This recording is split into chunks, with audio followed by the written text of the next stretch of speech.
আসসালামু আলাইকুম, কেমন আছেন সবাই? নতুন একটা ভিডিও নিয়ে আপনাদের সামনে হাজির হলাম। আজকের ভিডিওটা কথা বলবো এই গরুটাকে নিয়ে। এই গরুটা কালকে কিনে নিয়ে আসা হয়েছে। আমার আব্বু এই গরুটা কিনে নিয়ে আসছে কালকে, আর আমার ফুফাতো ভাই। আসলে মানুষ যে কত খারাপ হতে পারে না দেখলে বোঝা যায় না। এই গরুটা কিন্তু খুব অসুস্থ, এখন একটু ভালো হয়েছে। গরুটা হচ্ছে পায়ে সমস্যা ছিল। যারা বিক্রি করছে তারা জানতো যে ওর পায়ে সমস্যা, পায়ে একটা ঘা হয়েছে, সেটা না বলে বিক্রি করছে। তখন গরুটা কিনে নিয়ে আসার পরে দেখা গেল গরুটা অসুস্থ, খাচ্ছিল না, পা নাড়াতে পারতেছিল না।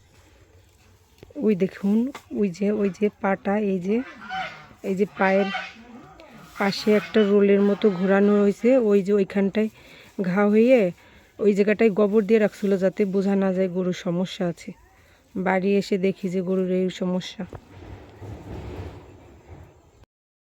ওই ঘা জায়গায় গরম পানি দিয়ে পরিষ্কার করে ওষুধ লাগানো হয়েছে। এখন একটু সুস্থ আছে। আসার পরে কিছু খাইতো না, অনেক খাবার সামনে দেওয়া হতো, কিছুই খাইতো না।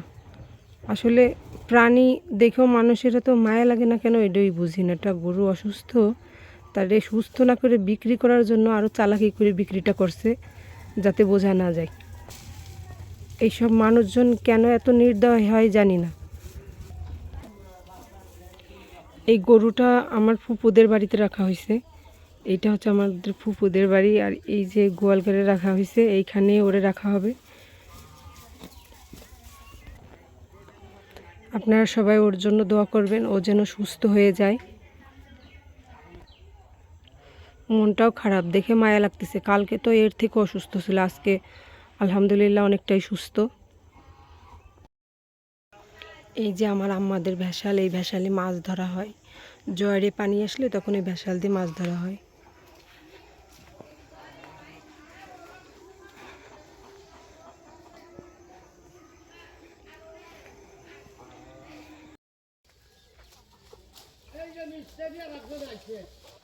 এই যে দেখুন, শিম গাছে কিন্তু প্রচুর পরিমাণ শিম আসছে, ফুলও আসছে সঙ্গে।